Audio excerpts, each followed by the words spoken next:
So good morning class, this is about P block elements. कल भी मैंने आपको पी ब्लॉक एलिमेंट्स के कुछ क्वेश्चंस की रीजनिंग आपको दी थी। सबसे पहला क्वेश्चन तो मेरा यही था, why these elements are known as p block elements. हम इन एलिमेंट्स को पी ब्लॉक एलिमेंट्स क्यों कहते हैं, और उसका बिल्कुल सीधा सा आंसर है कि as the last electrons of these elements enters in the p orbital, p orbital में जाता है, सबशेल में जाता है, that is the reason these elements are known as p block elements. इनको हम पी ब्लॉक एलिमेंट्स कहते हैं। अब हम ये देखते हैं कि जो पी ब्लॉक एलिमेंट्स हैं हमारे, उनमें हमारा कौन कौन से एलिमेंट्स लाई करते हैं। देखिए, जो हमारे पी ब्लॉक, जो पी ऑर्बिटल्स हैं, हमारे पास 3 पी ऑर्बिटल्स हैं, पी एक्स,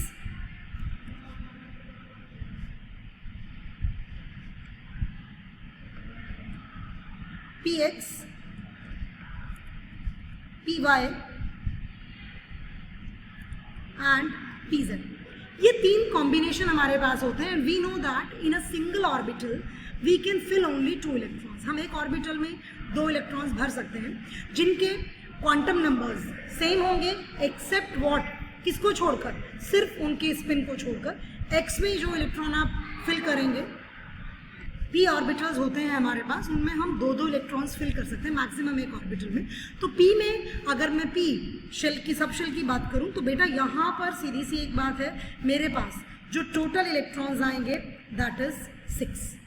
अब 6 इलेक्ट्रॉन्स आएंगे तो मेरे पास 6 कॉम्बिनेशंस हो सकते हैं। जब पी में, पी जो हमारा ऑर्बिटल है उसमें 1 इलेक्ट्रॉन हो, या फिर 2 हो, या फिर 3 हो, या फिर 4 हो, 5 हो या 6 हो, इससे ज़्यादा कॉम्बिनेशंस हमारे पास नहीं हो सकते।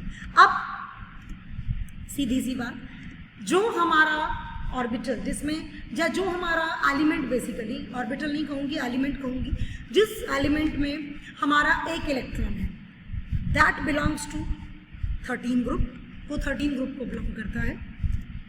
जिस ऑर्बिटल में हमारे 2 इलेक्ट्रॉन्स हैं दैट बिलोंग्स टू 14 ग्रुप। जिस ऑर्बिटल में हमारे 3 इलेक्ट्रॉन्स हैं that belongs to 15th group. जिस ऑर्बिटल में हमारे 16 इलेक्ट्रॉन्स हैं दैट बिलोंग्स टू, 4 इलेक्ट्रॉन्स हैं, वो हमारा 16th ग्रुप को बिलोंग करता है। जिस ऑर्बिटल में हमारे 5 इलेक्ट्रॉन्स हैं वो हमारे 17th ग्रुप को बिलोंग करता है। और जिस ऑर्बिटल में हमारे 6 इलेक्ट्रॉन्स होंगे that belongs to 18th group. अब हमारा जो ये 13 एंड 14 ग्रुप है, ये आप पहले भी पढ़ चुके हैं इन योर क्लास 11। आप 11th क्लास में पढ़ चुके हैं ग्रुप 13 एंड ग्रुप 14। आप boron family and carbon family पढ़कर आए हैं। जो 13 ग्रुप है that is known as boron family. जो आपका 14th ग्रुप है that is known as carbon family. जो 15th ग्रुप है that is known as nitrogen family. जो 16th ग्रुप है that is known as oxygen family. जो 17th group है that is known as halogens या halogen family. And this is your noble gases. Basically this is these are the 6 groups which are included in P block elements। ये हम अगर periodic table की बात करें तो right hand side में present होते हैं हमारे 13, 14, 15, 16, 17 एंड 18 ग्रुप्स। ये 2 ग्रुप्स जो आप already, you have already studied these 2 groups in your class 11th and this year you will study about this nitrogen, oxygen, halogen and noble gases. तो let's start with the topic noble gases. हम noble gases से अपना topic शुरू करते हैं। So these are known as pinacogens। इनको हम pinacogens कहते हैं। What are pinacogens?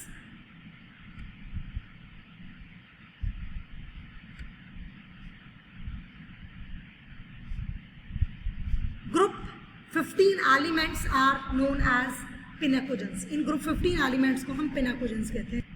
So group 15 elements are also known as pinacogens। इनको हम pinacogens भी कहते हैं।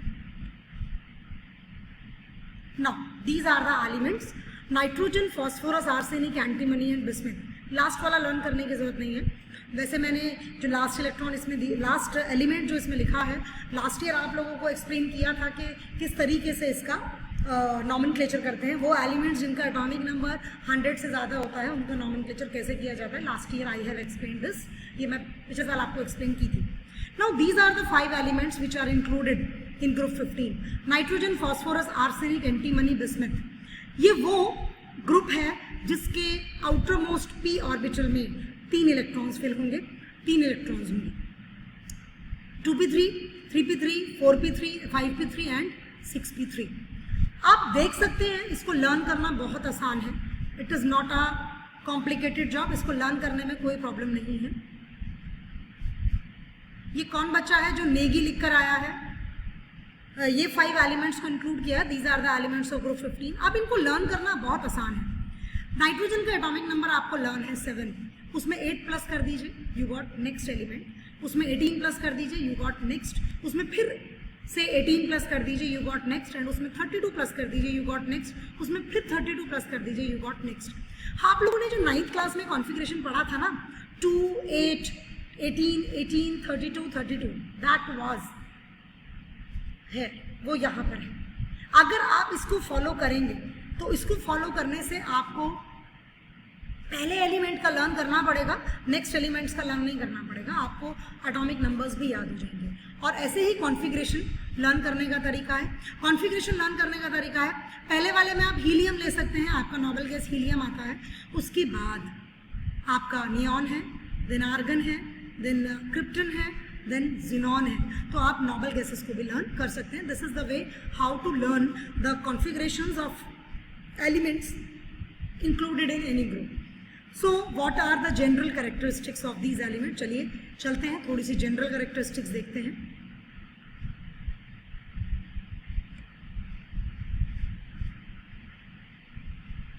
Now as we move down the group, आप इस टेबल से ये अंदाज़ा लगा सकते हैं कि एटॉमिक नंबर इंक्रीज हो रहा है. आपको दिख रहा है 7 से 15, 15 से 33, then 51, then 83, then 150. Atomic number जब बढ़ता है तो क्या होता है? साइज इंक्रीज होता है बेसिकली. तो when we move down the group size increases, और हर एक बार में एक नई शेल इंक्लूड हो रही है. हर बार में आप एक नई शेल को इंक्लूड कर पा रहे हैं. ठीक है, दैट इज बेसिकली कि हर बार आप एक नया शेल इंक्लूड कर पा रहे हैं. हर बार एक नया शेल इंक्लूड होगा तो जो साइज है एटम का वो बढ़ेगा, और आपका जो आउटर मोस्ट इलेक्ट्रॉन है वो आपका जो न्यूक्लियस है वो उतनी ही ज़्यादा दूर होता चला जाएगा. जो remember this point. Now considerable increase in covalent radius from nitrogen to phosphorus, but only a small increase from arsenic to bismuth. Arsenic से बिस्मिथ तक बहुत ज़्यादा हमें इंक्रीज नहीं नज़र आता है रेडियस में, लेकिन नाइट्रोजन से फॉस्फोरस में नज़र आता है. और what is reason is that? इसका रीज़न क्या है? इसका रीज़न है स्क्रीनिंग इफेक्ट. इसका reason. So this is about what. अब क्वेश्चन ये आता है, देखिए इससे क्वेश्चन जो आएंगे वो ये नहीं आएंगे व्हाट इज स्क्रीनिंग इफेक्ट. ठीक है, क्वेश्चन कैसा आया कि जैसे पहला पॉइंट लिखा है, आपको समझ आ रहा है कि there is a considerable increase in covalent radius from nitrogen to phosphorus, but arsenic से लेकर बिस्मिथ तक कोई खास इंक्रीज नहीं है, स्मॉल इंक्रीज है. And the reason is it is due to completely filled d and f orbitals in heavier members. या इसका रीजन आप एक और दे सकते हैं.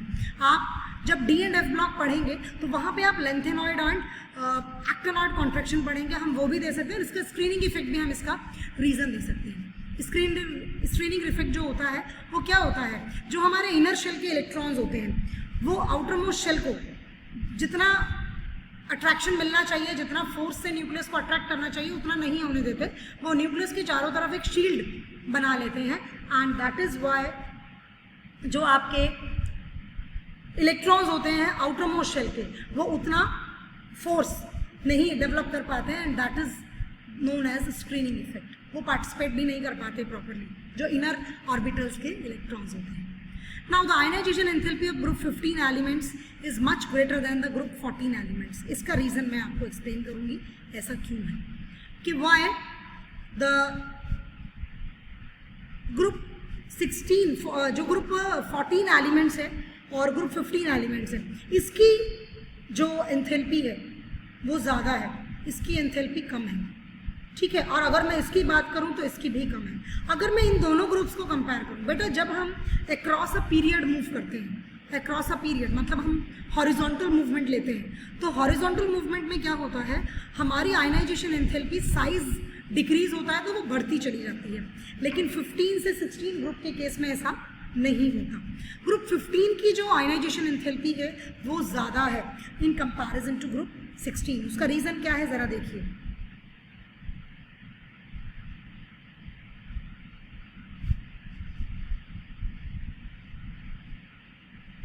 नाइट्रोजन का अगर मैं इलेक्ट्रॉनिक कॉन्फ़िगरेशन की बात करूं तो वो 2,5 है, और अगर मैं ऑक्सीजन के कॉन्फ़िगरेशन की बात करूं तो दैट इज 2,6। अब अगर मैं यहाँ पर बात करूं पी ऑर्बिटल की, तो बेटा यहाँ पर जो पी ऑर्बिटल है आपका, वो एक इलेक्ट्रॉन तो पी एक्स में है, एक इलेक्ट्रॉन जो है वो पी वाई में है, और जो एक इलेक्ट्रॉन है वो पी जेड में है। तीनों में एक एक इलेक्ट्रॉन है, एक इलेक्ट्रॉन इसमें, एक इलेक्ट्रॉन इसमें, एक इलेक्ट्रॉन इसमें। लेकिन अगर मैं बात करूं ऑक्सीजन की, तो यहाँ पर जो मेरे ये 3 ऑर्बिटल्स हैं पी एक्स वाई, ये जो ऑर्बिटल्स हैं, इन ऑर्बिटल्स में कॉन्फ़िगरेशन क्या है ज़रा देखिए। इन ऑर्बिटल्स का कॉन्फ़िगरेशन है 1 1 एंड 1। यहाँ पर 4 इलेक्ट्रॉन्स आएंगे आउटर मोस्ट में, तो यहाँ पर पहले हम एक एक इलेक्ट्रॉन तीनों को देंगे, Hume's rule of maximum multiplicity वाला, ठीक है। और उसके बाद हम पेयरिंग शुरू करेंगे। तो यहाँ पर 2 इलेक्ट्रॉन इसमें है, एक इलेक्ट्रॉन इसमें, एक इलेक्ट्रॉन इसमें। बेटा ये वाली जो शेल्स है, this is half filled configuration, और आप लोगों ने लास्ट ईयर पढ़ा है half filled configuration and fully filled configuration जो आउटर मोस्ट शेल के लिए है, that is extra stable due to exchange of energy and due to symmetry.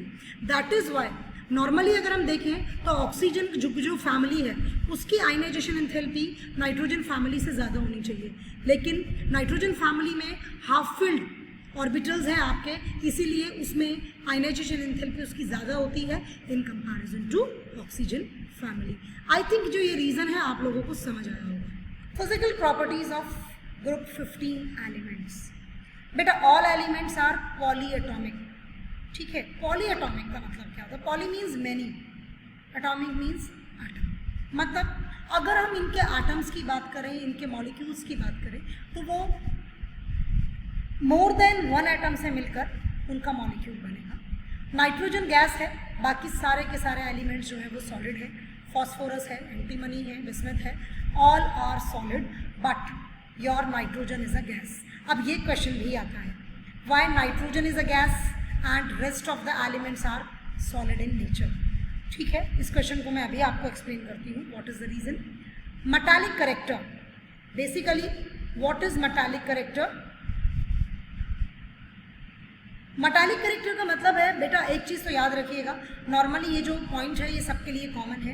As you move down the group, जैसे जैसे आप down the group move करेंगे वैसे वैसे क्या होता है, वैसे वैसे जो आयनाइजेशन एंथैल्पी है वो कम होती जाती है, क्योंकि साइज बढ़ता जाता है, और इसीलिए मेटालिक करेक्टर जो है वो बढ़ता चला जाता है। क्योंकि मेटालिक करेक्टर वहाँ होगा जहाँ पर एलिमेंट में इलेक्ट्रॉन को लूज़ करने की कैपेसिटी होगी, और इलेक्ट्रॉन्स को लूज़ करने की कैपेसिटी जहाँ भी आ जाएगी वो ही मेटालिक करेक्टर होगा। तो डाउन द ग्रुप जाएंगे, ये सभी ग्रुप्स में मोस्टली होगा कि मेटालिक करेक्टर इंक्रीज होगा, except nitrogen. All other elements show allotropy. अब मैं ये एक्सप्लेन करती हूँ एलोट्रॉपी क्या है, और एक ये एक्सप्लेन करती हूँ why nitrogen is a gas. Next point is boiling point increases down the group. Natural सी बात है, boiling point is directly proportional to molecular mass. तो जैसे जैसे डाउन द ग्रुप जाएंगे वैसे वैसे आपका जो मास है वो बढ़ता चला जाएगा, और जैसे जैसे मास बढ़ता चला जाएगा वैसे वैसे आपका क्या बढ़ता चला जाएगा, वैसे वैसे आपका बॉइलिंग पॉइंट भी बढ़ता चला जाएगा। The main thing is this, ठीक है। So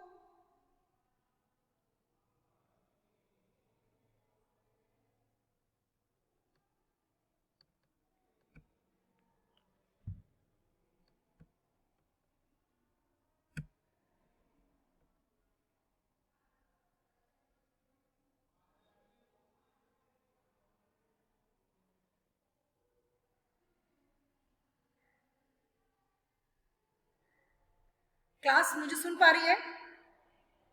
the last Physical properties, melting point increases up to arsenic and then